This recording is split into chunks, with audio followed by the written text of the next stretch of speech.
qu'on a vu cette dernière semaine, c'est un changement profond dont on a peu parlé. On estime aujourd'hui à plus de 4000 le nombre de gardiens de la Révolution qui ont été liquidés. Et on estime qu'il y a un nombre plus important encore qui ont été blessés. Et on attaque les Bassiges. On met en place une possibilité pour la population de se soulever.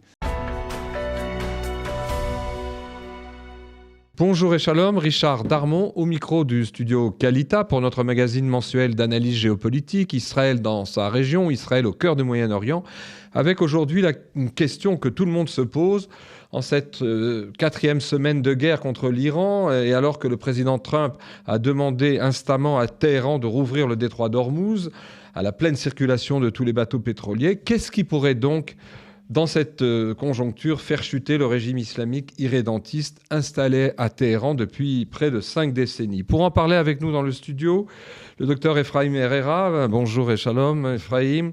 Vous êtes spécialiste de l'islam, vous êtes entre autres auteur de l'ouvrage du djihad de la théorie aux actes, et vous intervenez régulièrement sur plusieurs sites d'information israéliens, des sites internet et des sites de télévision, comme la chaîne de la Knesset et d'autres canaux. Alors, rentrons dans le vif du sujet.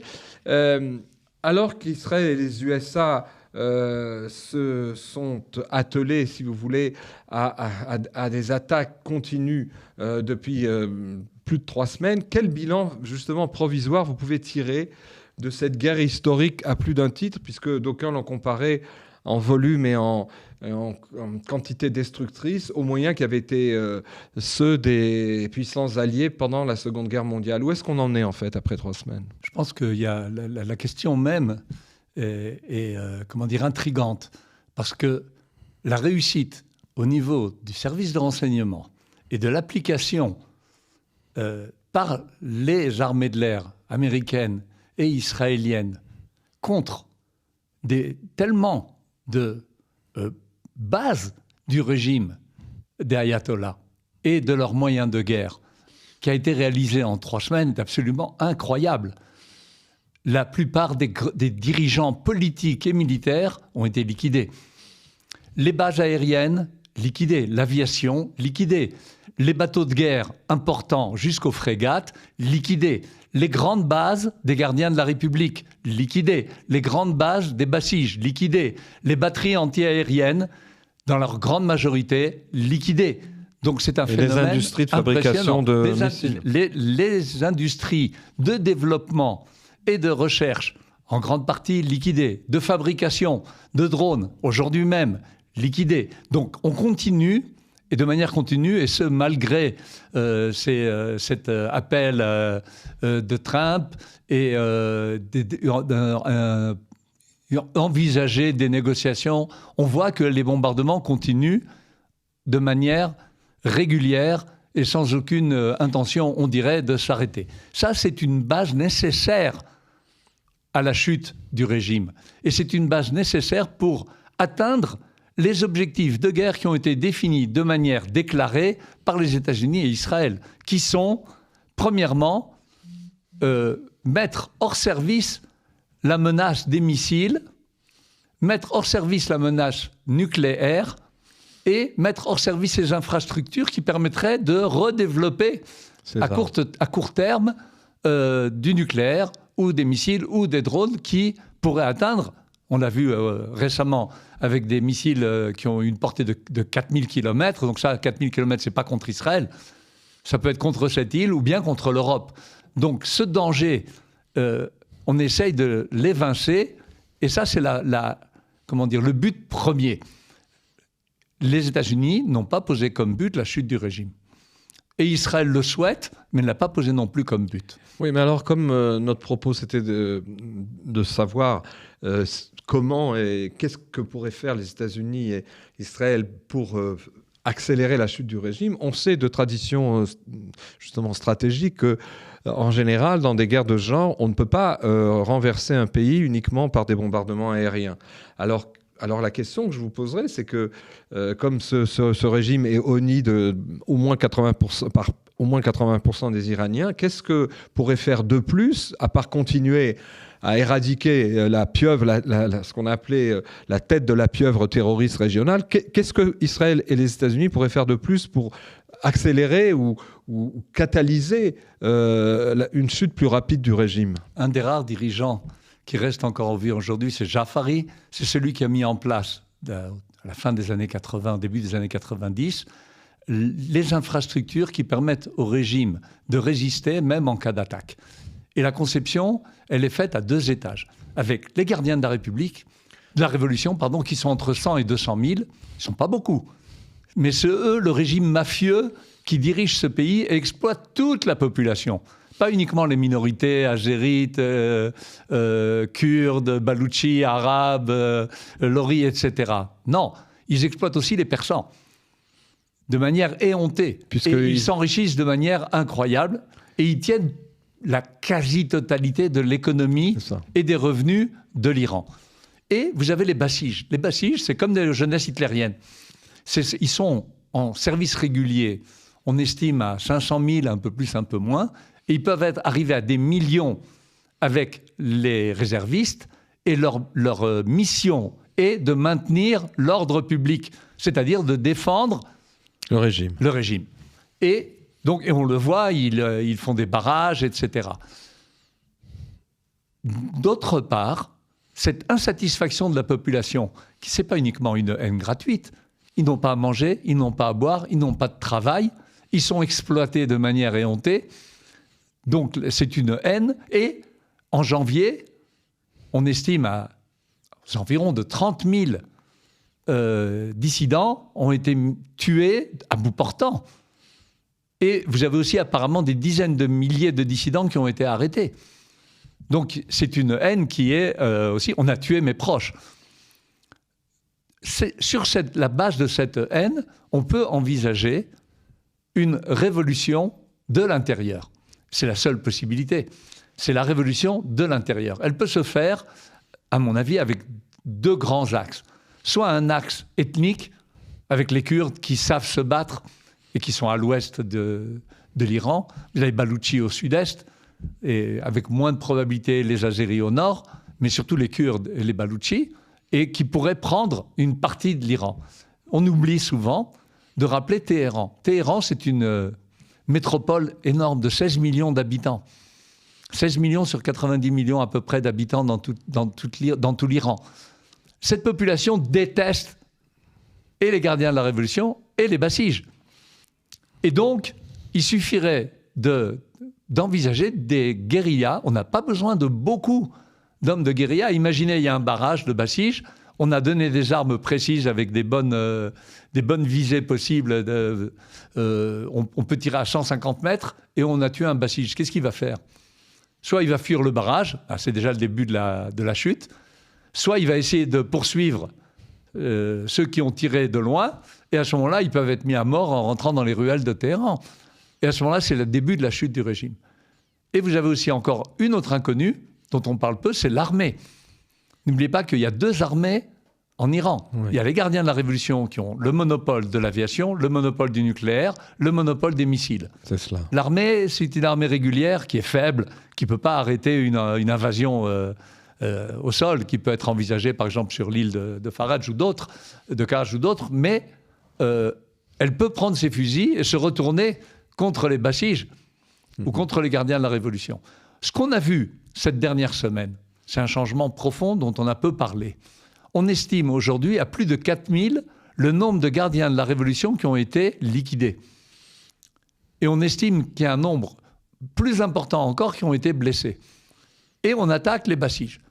Donc on met en place une possibilité pour la population de se soulever. Sans liquider un nombre suffisant de gardiens de la Révolution et de Bassiges, cette révolution est impossible. Et il se peut que, d'une manière non précisée jusqu'à maintenant, les États-Unis et Israël prévoient la phase insurrectionnelle avec des points d'appui et des moyens d'appui aux insurgés. Absolument, mais d'ailleurs c'est déjà le cas. Avec les drones. Pour pouvoir tirer sur un barrage en temps réel, ça veut dire qu'il y a des forces qui sont à Téhéran ou pas loin, qui travaillent. Et qui renseignent.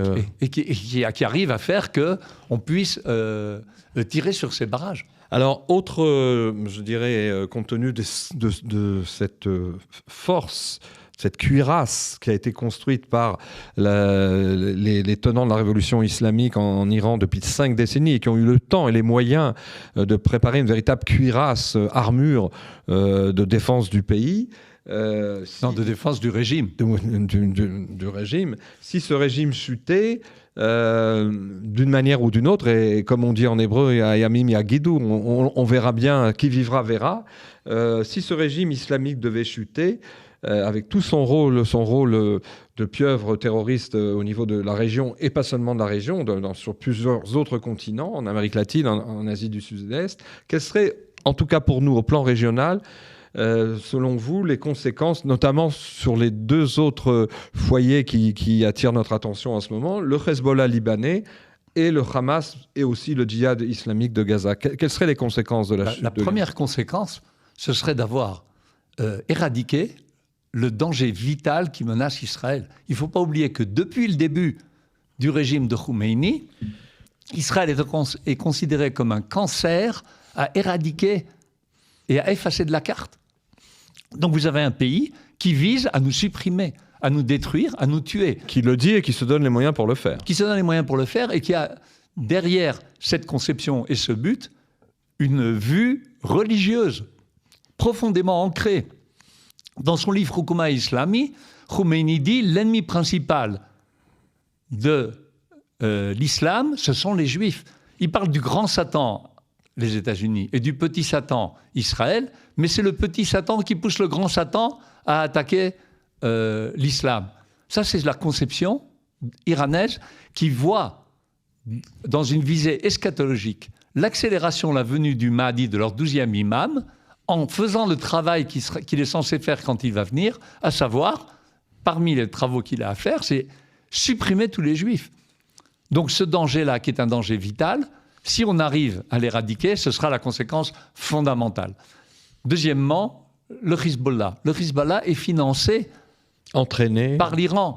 Le Liban n'a pas les ressources pour financer de tels armements qui leur permettent de tirer maintenant, depuis plusieurs semaines, tous les jours contre Israël et qui nous obligent à mettre plusieurs divisions blindées au travail pour pouvoir se battre contre le Hezbollah. Donc si Téhéran chutait... Par contre, pour le Hamas, il a 2 sources de financement. Il a l'Iran et il a le Qatar. Et on voit la position ambiguë du Qatar jusqu'à aujourd'hui. Ils n'ont pas renvoyé l'ambassadeur iranien au Qatar, bien que les Iraniens aient tiré sur les pays du Golfe bien plus que sur Israël. Oui. Donc c'est impressionnant. Donc quand même, malgré tout, le Hamas sans l'Iran se trouverait très affaibli, encore plus affaibli que ce qu'il est maintenant. Et le djihad islamique, lui, alors vraiment, est soutenu et financé, il le reconnaît lui-même, par l'Iran. Donc lui, il serait encore plus touché.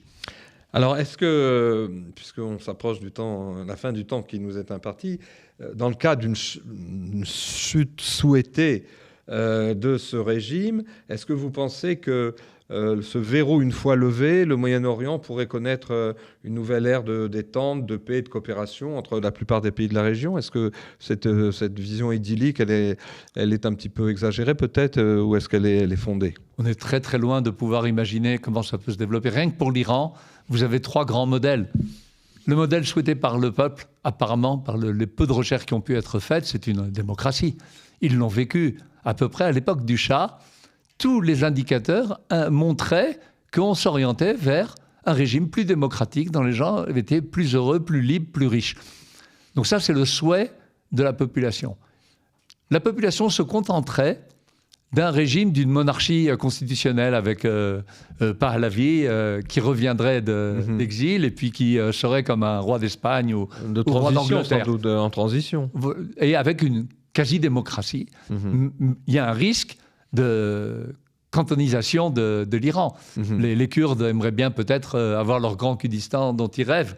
Et les Turkmènes pourraient se relier au Turkménistan, etc. Ça ferait éclater ça pourrait faire éclater l'Iran, et c'est pas clair. Et de la même manière, les pays du Golfe, on voit aujourd'hui 3 grandes tendances. La tendance des Émirats arabes unis, qui disent et qui protestent aujourd'hui contre la Ligue arabe et contre la Ligue islamique en disant « Pourquoi vous n'intervenez pas? Pourquoi vous ne condamnez pas l'Iran ?» Et vous avez l'Arabie saoudite, qui a été antisémite très longtemps et jusqu'à aujourd'hui, on ne figure pas sur leur carte, et qui a été le grand pourvoyeur du djihad partout dans le monde jusqu'à une dizaine ou une vingtaine d'années, et qui a une position aussi ambiguë aujourd'hui. Et vous avez le Qatar, qui continue à être profondément antisémite et à héberger chez lui des dirigeants politiques du Hamas. Donc c'est pas clair vers quoi ça va tendre. La chose la plus importante, et je pense que c'est la direction que prend aujourd'hui le gouvernement israélien, c'est de dire on s'occupe du problème principal. Et ça, c'est une révolution. Le problème principal, c'est l'Iran qui vise à nous supprimer. Donc c'est le plus grand danger, surtout qu'ils ont encore... ça, c'est un des buts qui n'a pas encore été atteint. C'est les 400 et quelques kilos d'uranium enrichi qu'il faut essayer soit de récupérer, soit de faire en sorte qu'il soit irrécupérable même par l'Iran. Eh bien, on aurait beaucoup à dire encore. Merci beaucoup, Ephraim Herrera, d'être venu au Studio Kalita. Et merci aussi aux auditeurs de nous avoir écoutés. À bientôt pour notre prochain magazine mensuel. Merci.